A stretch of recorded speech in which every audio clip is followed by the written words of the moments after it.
Friends, welcome back to my channel. तो आज की इस वीडियो में मैं एक्सप्लेन करने वाली हूँ 2024 में आई बेहतरीन साउथ इंडियन मूवी अरनमनई 4 को। ये एक हॉरर सस्पेंस थ्रिलर मूवी है। तो आइए शुरू करते हैं। कहानी शुरू होती है असम से, जहाँ एक पंडित अपनी बेटी के साथ नाव से मंदिर की ओर जा रहे थे। वहाँ उत्सव था। पंडित जी की बेटी का हाथ थोड़ा कट जाता है और खून पानी में मिल जाता है। पंडित जी यहाँ बाघ के बारे में बताते हैं, लगभग 100 साल पहले, जिसे उस गांव के स्वामियों ने मिलकर अपनी शक्तियों का प्रयोग कर कैद किया था, जो एक राक्षस था। पंडित जी का चप्पू किसी चीज में फंसकर टूट जाता है। अगले सीन में हम देखते हैं कि पंडित जी की बेटी कच्ची मछली खा रही है। बाघ पंडित जी की बेटी को मारकर उसका रूप ले चुका था। बेटी के खून और चप्पू के उस जगह लगने से जहां बाघ को कैद किया गया था, वहां से वो आजाद हो चुका था। पंडित जी ये बात जान गए थे। मंदिर में माता मरियम्मा की पूजा शुरू होती है। पूजा से बाघ कमजोर पड़ जाता है। पंडित जी इसी वक्त बाघ की आत्मा को लोटे में कैद कर लेते हैं। अब बाघ की आत्मा उनके कंट्रोल में थी। वो उससे कहते हैं कि तुमने मेरी बेटी को मार डाला, अब तुम्हें मेरे साथ मेरी बेटी बनकर मेरे साथ चलना होगा, ताकि मेरी पत्नी को ये बात पता न चल सके कि हमारी बेटी मर चुकी है। अगर पंडित जी की पत्नी को पता चल जाता कि उनकी बेटी की मौत हो चुकी है, तो वो इस बात को बिल्कुल भी बर्दाश्त नहीं कर पाती। बाघ अब पूरी तरह से पंडित जी के कंट्रोल में था, इसीलिए वो उनकी बात मान जाता है। अगले सीन में हम सर्वानंद नाम के आदमी को देखते हैं। वो एक एडवोकेट है और सबकी हेल्प भी करता है, पर उसका काम ज्यादा अच्छा नहीं चलता। इसके बाद हम सैल्वी को देखते हैं, जो सर्वानंद की बहन है। शैलवी एक लड़के से प्यार करती थी। उसने 10 साल पहले घर छोड़कर श्रवण की मर्जी के बिना शादी कर ली थी। सैल्वी अपनी शादी से बहुत खुश है, पर श्रवण आज भी उसे बहुत याद करता है। सैल्वी की एक बेटी और एक बेटा है। बेटी का नाम शक्ति और बेटे का नाम सर्वानंद है, क्योंकि सैल्वी भी अपने भाई से बहुत प्यार करती है और आज भी उसे याद करती है। पर पिछले 10 साल से वो दोनों एक दूसरे से नहीं मिले। एक दिन सैल्वी का पति जॉगिंग के लिए जाता है, तो रास्ते में उसे एक लड़का मिलता है जो कैमरा में नेचर की रिकॉर्डिंग कर रहा था। सैल्वी का पति उसे हेलो बोलकर आगे निकल जाता है। थोड़ा आगे जाने पर उसे धुआं दिखाई देता है, जिसमें से एक हाथ आकर उसे मार डालता है और वहीं उसका रूप लेकर घर वापस लौट जाता है। अंदर आते ही वो बच्चों के बारे में पूछता है। यहाँ सैल्वी को उस पर शक होता है। बाघ सैल्वी को मारकर उसका रूप ले लेता है। तभी गांव वाले वहाँ आते हैं और उसे अपने साथ ले जाते हैं। वहाँ एक यूट्यूबर रवि वीडियो शूट कर रहा था। उसे शक्ति कुएं के पास बेहोश मिलती है। जब वो अंदर झाँककर देखता है तो वहाँ सैल्वी की लाश थी, पर उसने अभी अभी उसे गांव वालों के साथ जाते देखा था। वो गांव वालों को सब बताता है, पर कोई उसकी बात का यकीन नहीं करता। सर्वानंद को इस बात की खबर मिलती है कि सैल्वी ने सुसाइड कर लिया है और उसके हस्बैंड की हार्ट अटैक से डेथ हो गई है। इस बात से उसे बहुत दुख होता है। वो अपनी आंटी के साथ सैल्वी के गांव जाता है। सर्वानंद को पता लगता है कि सैल्वी का पति एक आर्किटेक्ट था। वो पुराने घरों को रिपेयर करवाकर अच्छे दाम में बेचता था। इस वक्त वो लैंडलॉर्ड के घर काम में लगा था, पर उसकी डेथ हो जाने के कारण काम रुक गया और पैसा भी। सर्वानंद फैसला करता है कि वो कुछ दिन वहीं रुकेगा, ताकि ये मैटर क्लियर हो सके। उसे यकीन था कि उसकी बहन सुसाइड नहीं कर सकती। वो ये बात सबको बताता है। 2 दिन बाद गांव में मरियम्मा माता की पूजा होने वाली थी। ये 10 साल में एक बार होने वाला बहुत बड़ा उत्सव था। यह उत्सव बहुत धूमधाम से मनाया जाता था। लाखों लोग इस उत्सव में शामिल होने वाले थे, इसलिए पुलिस सैल्वी के केस पर ज्यादा ध्यान नहीं दे रही थी, क्योंकि उनका ज्यादा ध्यान उत्सव की सिक्योरिटी पर था। पुलिस वालों का कहना था कि सैल्वी ने सुसाइड की है, इसलिए ये मामला ज्यादा छानबीन का नहीं है। पर सर्वानंद उनकी बात का यकीन नहीं करता और अपने तरीके से इस मामले की जांच करता रहता है। छोटे सर्वानंद को घर में किसी के होने का आभास होता है, क्योंकि कुछ ऐसी एक्टिविटीज उनके घर में हो रही थी। ये बातें उनकी आंटी भी नोट करती है। शक्ति का इलाज करने वाली डॉक्टर को भी ऐसी चीजें फील होती है जो नॉर्मल नहीं थी। सर्वानंद की मुलाकात रवि से होती है। वो उसे सब बातें बताता है। उसने सैल्वी की लाश कुएं में लटकी देखी थी और गांव वालों के साथ जाते हुए भी वो सैल्वी के पति से डेथ से पहले मिला था। उसने एक स्वामी को भी काफी बार देखा। रवि उसे कैमरा रिकॉर्डिंग दिखाता है, जिसमें सैल्वी का पति जॉगिंग कर रहा था। वहीं एक स्वामी उस पर नजर रखे हुए था। तभी उनकी गाड़ी के सामने कुछ आ जाता है। अचानक से गाड़ी रुकती है। सर्वानंद उसका पीछा करते हुए जंगल में चला जाता है। कार में रवि को शैलवी दिखती है। वो उस पर हमला करके उसे मार डालती है। वापस आने पर सर्वानंद को रवि वहाँ नहीं मिलता। उसकी कार भी वहाँ नहीं थी। अगले दिन रवि की गाड़ी और लाश सर्वानंद को मिलती है। वो पुलिस को बुलाता है। उसकी लाश पेड़ पर थी। वहाँ से उसे नीचे उतारा जाता है। वो पुलिस को बताता है कि ये काम स्वामी जी का है, उन्होंने इसे मारा है।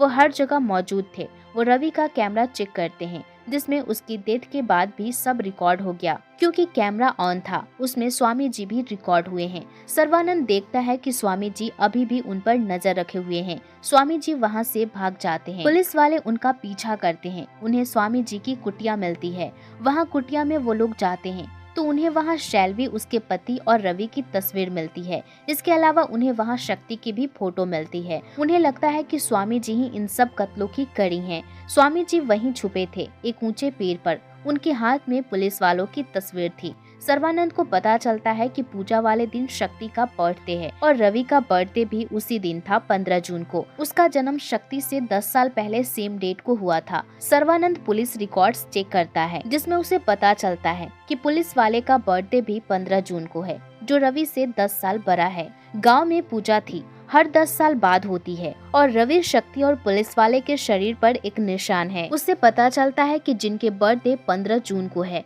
उन्हें मारा जा रहा है और जो कोई भी इनके बीच आता है उन्हें भी मारा जा रहा है। इसलिए शैलवी और उसके पति को भी मार दिया गया। स्वामी जी की नजर अब पुलिस वाले पर थी। शक्ति और पुलिस वाले दोनों पर खतरा था। यह बात सर्वानंद को समझ आ गई थी। वो डॉक्टर माया को शक्ति का ध्यान रखने को कहता है और खुद पुलिस वाले को बचाने जाता है।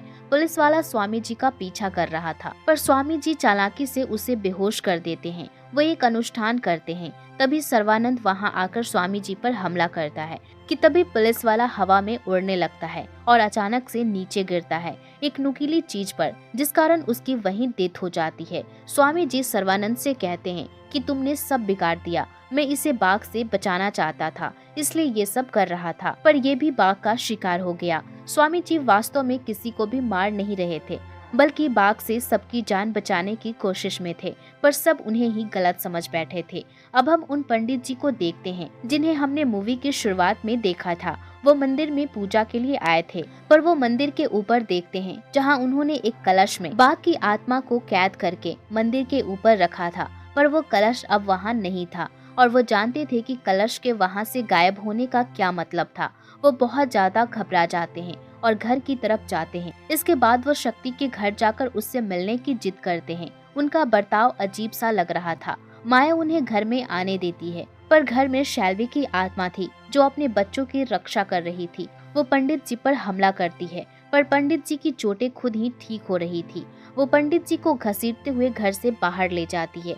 ये सब माया और आंटी जी देख लेती है। इस हादसे से सब डर जाते हैं। सबको यहाँ ये पता लगता है कि घर में शैलवी की आत्मा है और वो बच्चों की रक्षा कर रही है। बच्चों को भी इसके होने का आभास होता था। स्वामी जी अब पुलिस की कस्टडी में थे। पुलिस उनसे सच पता करने की कोशिश करती है। स्वामी जी बताते हैं कि वो असम से हैं। वहाँ 100 साल पहले स्वामियों ने बाघ को कैद किया था। वो बहुत बहसी था, जो जमीन और पानी दोनों में रह सकता था, पर 10 साल पहले वो आजाद हो गया। पर उसी समय माता की पूजा के दौरान पंडित जी ने उसकी आत्मा को कलश में कैद कर लिया और उसे अपनी बेटी बनाकर असम से यहाँ आ गए। पंडित जी ये नहीं चाहते थे कि बाघ के आजाद होने की बात स्वामी जी को पता चले। यदि उन्हें पता चल जाता तो उनकी बेटी उनसे छिन जाती, इसलिए वो ये बात राज ही रखते हैं। वो कलश को मंदिर के सबसे ऊपर रख देते हैं ताकि बाघ उस कलश तक ना पहुंच सके। पर पंडित जी की बेटी, जो वास्तव में बाघ थी, उसे एक दिन पता चल जाता है कि मंदिर के कलश में उसकी आत्मा कैद है।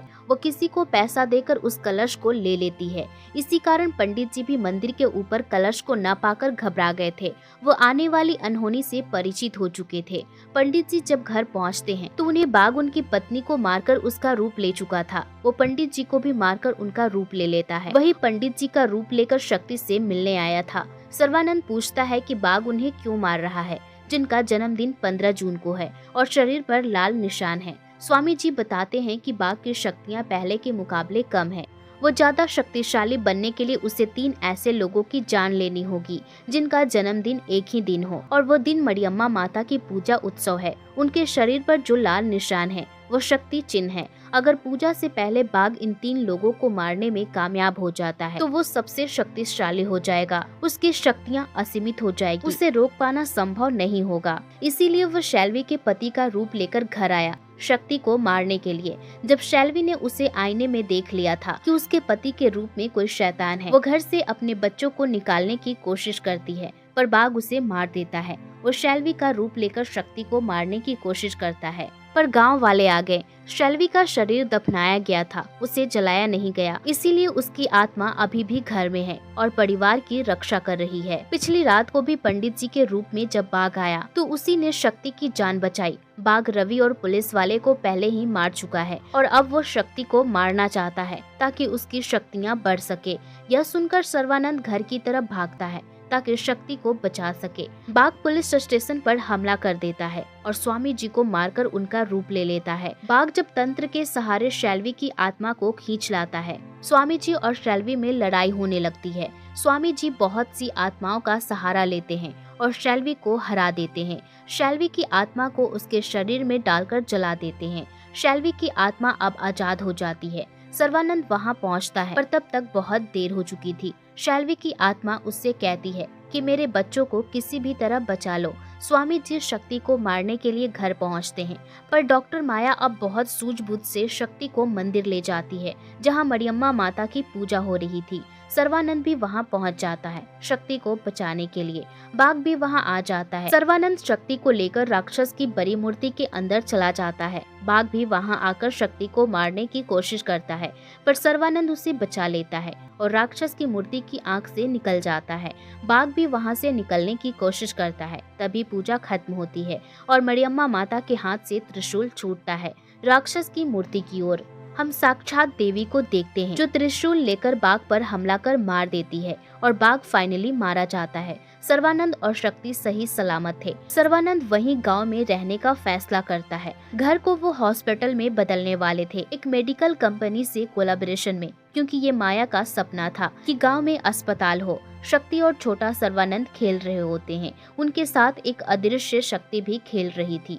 इसी के साथ ये मूवी यहीं पे खत्म हो जाती है। तो दोस्तों, ये थी हमारी आज की मूवी एक्सप्लेनेशन। आपको हमारी ये वीडियो कैसी लगी कमेंट कर जरूर बताएं। वीडियो को लाइक और चैनल को सब्सक्राइब जरूर करें।